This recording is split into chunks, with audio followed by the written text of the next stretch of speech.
Olá, mamães, tudo bem? Voltei agora para falar do primeiro mês de vida. Eu já tava tão acostumada que eu já ia fazer 9. Do primeiro mês de vida do bebê. Nos vídeos anteriores, né, só para recapitular, eu falei do pós-parto, contei um pouquinho da minha experiência com o pós-parto, dos meus traumas, né, das minhas preocupações, dos meus anseios.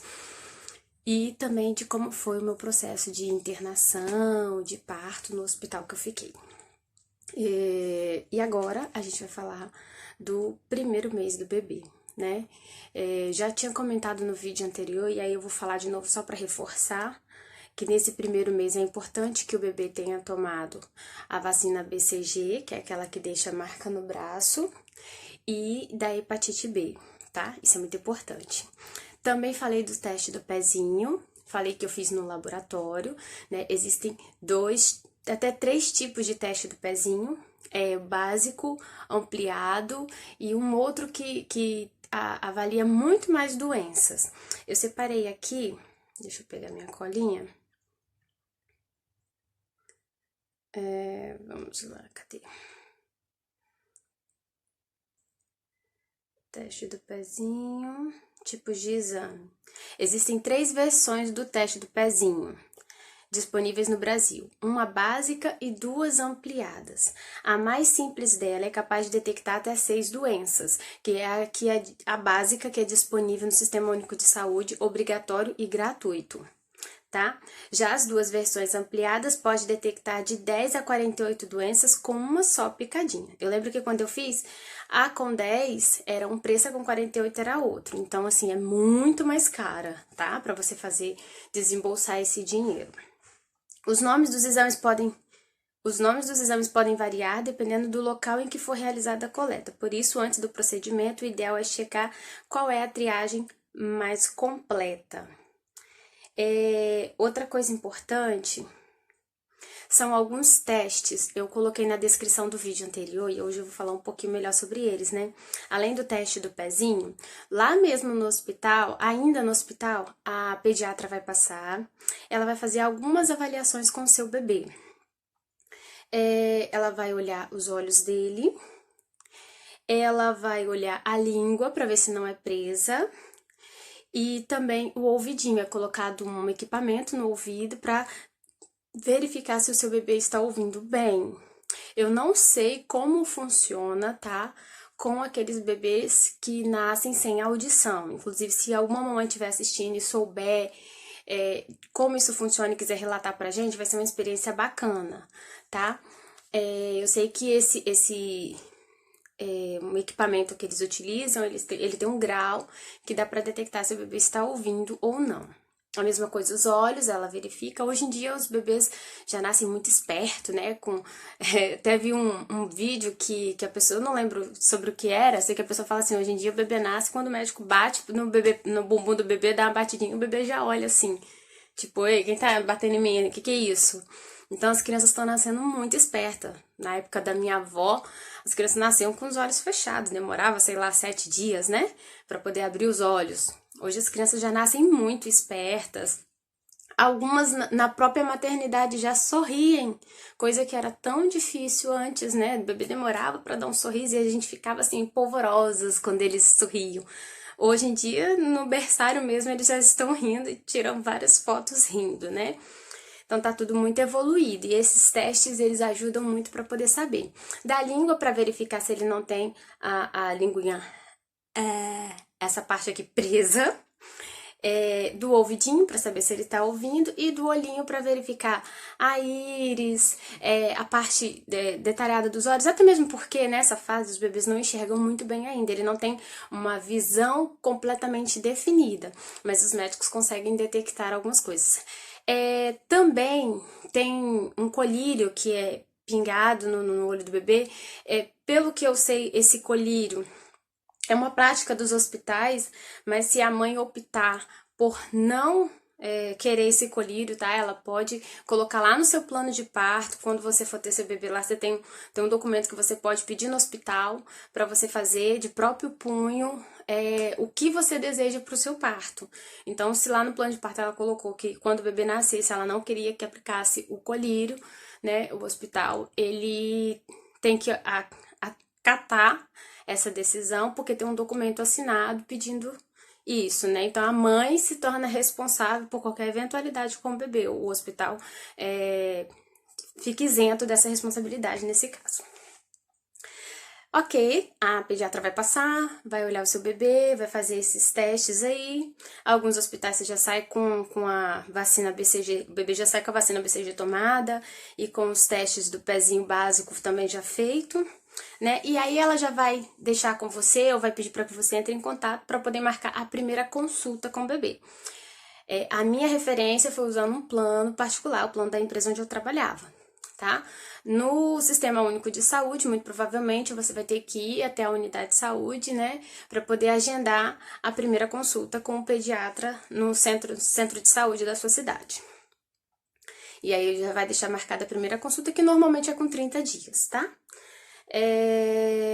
Feito isso, já estão em casa, já estão se conhecendo, né?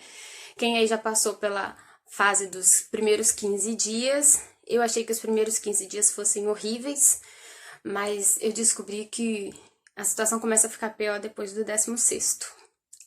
Quem fez cesárea com 15 ou 20 dias, o médico já marca o seu retorno para tirar os pontos, se ocorreu tudo bem, né, se não houve inflamação. Então, por isso que é importante aí o cuidado do resguardo, né, principalmente para quem teve cesárea, para que esses pontos cicatrizem corretamente, né? Na alimentação aí, evitar alimentos que prendam o seu intestino e você tenha que colocar muita força, evitar falar muito, porque dá muito gases, tá? Então, caminhar é muito importante. Às vezes no hospital mesmo eles pedem para você ir caminhando para evitar aquela barriga, aquela pança enorme que fica do pós-operatório. E o seu corpo volte ao normal o mais rápido possível, tá, mamãe? Algumas mamães têm uma boa genética aí, né, e rapidinho o corpo volta, mas outras já têm uma genética que não colabora muito, o corpo demora mais tempo para voltar. Então, é muito importante seguir as recomendações do seu médico, tá? Para que você possa voltar ao normal o mais rápido possível. Quanto mais rápido você voltar ao normal, melhor você vai estar para o seu bebê. Pensa nisso, tá? Outro ponto, minha colinha, tá, gente? O leite não sai. E agora? Eu lembro que quando eu fui na primeira consulta com meu bebê, eu estava na segunda consulta. Aí eu encontrei uma mãezinha que estava na primeira consulta e ela estava desesperada porque o leite não saía, a bebê era muito gulosa. Então, gente, é o meu ponto de vista. Alguns falam assim, porque o leite é fraco, o seu bebê não tá mamando direito, você não tá deixando seu bebê mamar.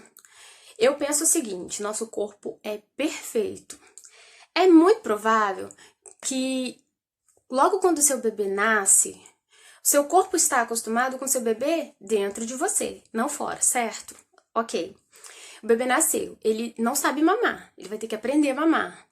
Se você for mãe de primeira viagem, por exemplo, você também não vai saber dar de mamar, você vai ter que aprender. Tanto é que lá no hospital as enfermeiras se encarregam de ensinar como faz para o bebê abocanhar direitinho, né, o peito. E mamães que têm o bico do peito invertido, tem mamães que têm o bico do peito plano e tem mamães que têm o bico do peito para fora, normal. Não sei se vocês sabem disso, mas num dos cursos que eu participei, quando eu estava gestante, o que importa para o bebê não é o bico, é a auréola do peito, entendeu? Então, não importa se a sua auréola é enorme ou se é pequena. A minha, por exemplo, não ficou tão grande. O bebê, ele tem que abocanhar, a boca dele tem que ficar ali na auréola. Se a sua auréola não for tão grande, a boquinha dele vai pegar quase a auréola toda, tá? E ele vai sugar, ele tem que fazer boca de peixinho, tipo assim, eu vou tentar. Assim. E a bochecha dele tem que encher com leite, ó. É mais ou menos assim. Eu acho que em outro vídeo eu coloquei uma fotinha, vou ver se eu coloco nesse daqui também, pra vocês saberem mais ou menos como funciona. E aí, muitas mamães sentem dor e dá feridas, porque se o bebê não estiver fazendo abocanhando direito o seu peito, não encaixar direitinho a boca no peito, o seu bico vai pegar no céu da boca dele. E aí, vamos supor, mesmo pra quem tem o bico invertido, se ele puxar e encostar no céu da boca, encosta sua língua no céu da boca. É firme, não é? O céu da boca não é massinho. E aí você vai sentir o quê? Dor. Então, se você estiver sentindo dor, um dos motivos, além do seu peito provavelmente estar ferido, machucado, é o bebê estar colocando a boca e sugando de maneira errada.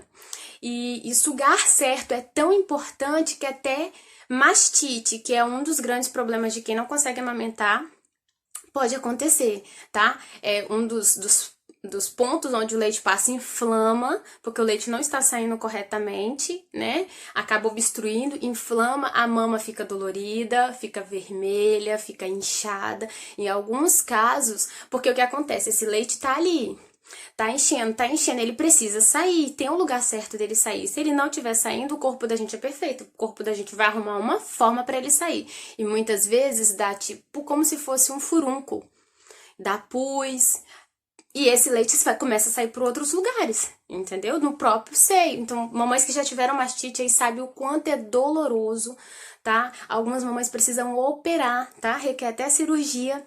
Então, mamães, é muito sério. Outra coisa muito importante é que eu também assisti nas palestras. Algumas mamães podem até me criticar e falar assim: ah, mas comigo deu certo. Se deu certo com você, que bom.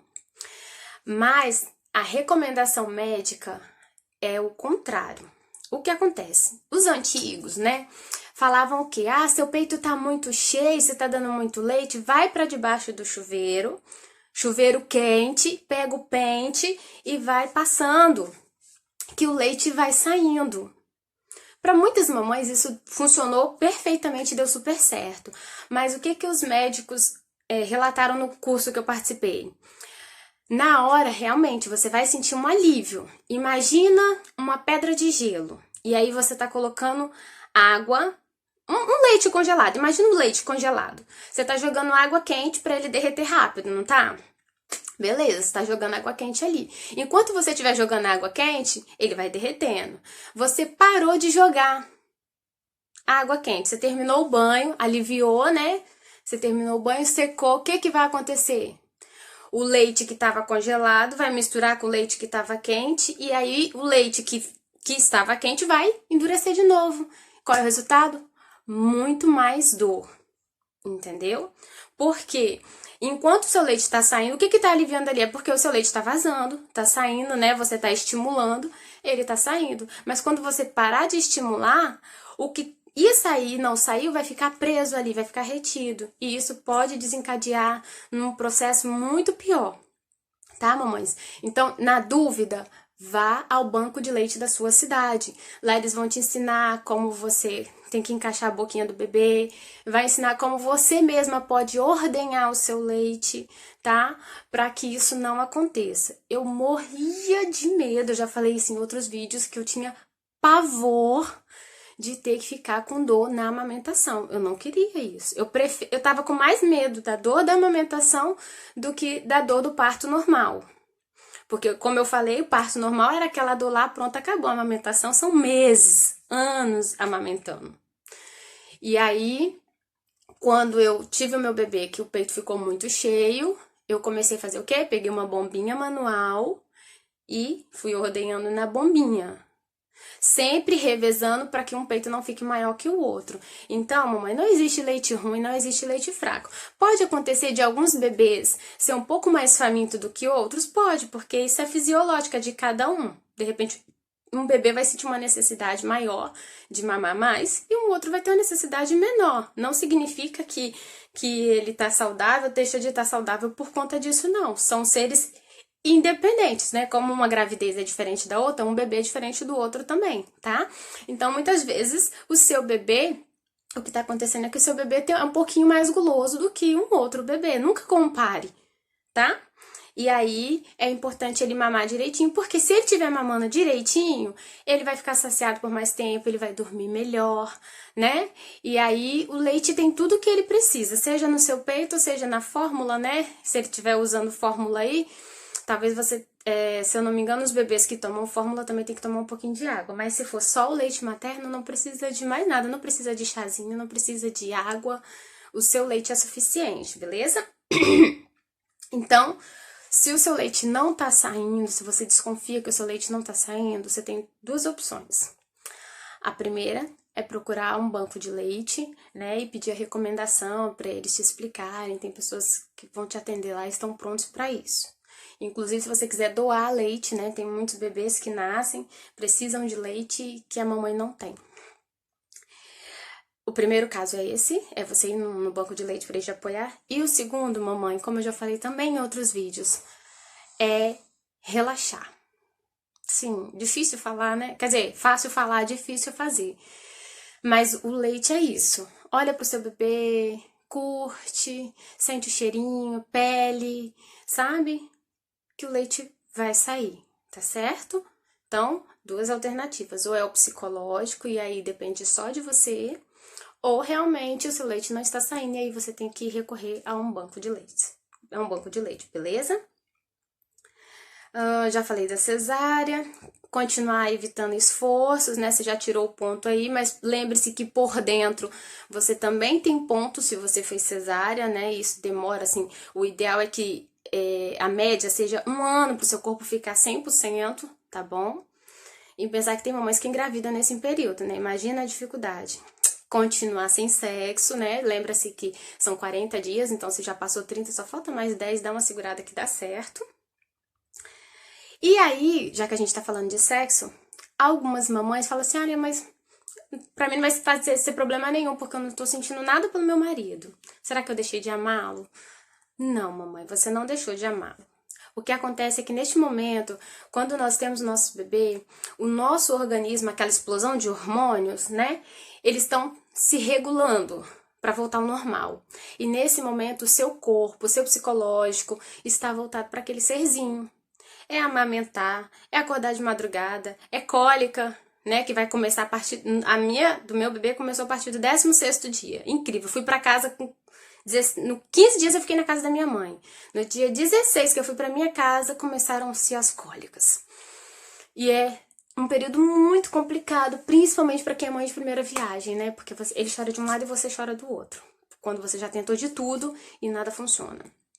Posição para arrotar, né? É importante depois de mamar ele arrotar. E aí é óbvio que com tudo isso na sua cabeça, talvez você não esteja sentindo tanto interesse pelo seu marido neste momento. Alguns papais também parece que perdem o interesse pelas mamães, só que não é isso.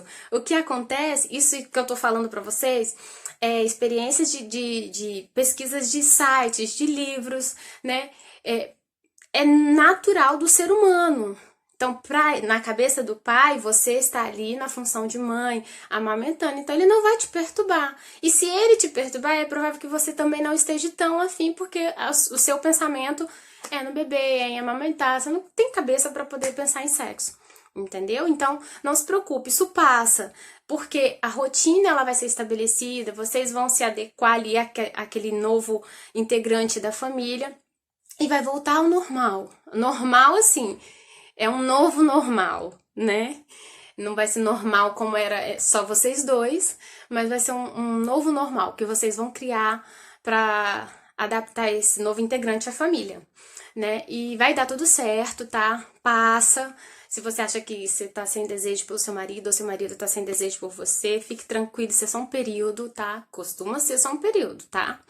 Geralmente passa. Você tá envolvida aí com muitas preocupações, então tenta dar um tempo para você, aproveita o seu bebê nesse período, porque muita coisa ainda tá pra vir aí pela frente. Se por um acaso eu esqueci de falar alguma coisa que vocês acham importante aqui nesse vídeo, comenta aí, tá? Porque o meu bebê já tem 1 ano, então eu tô falando de coisas que eu vivi há 11 meses atrás. E é tudo tão intenso que, sinceramente, não dá nem pra lembrar mal que eu comi ontem, né? Imagina o que aconteceu há 11 meses atrás. Mas mesmo assim, como são coisas muito marcantes, eu tento buscar nas fotografias, pesquisar em sites também, para poder passar o maior número de informações, maior quantidade de informações para vocês, tá, mamães?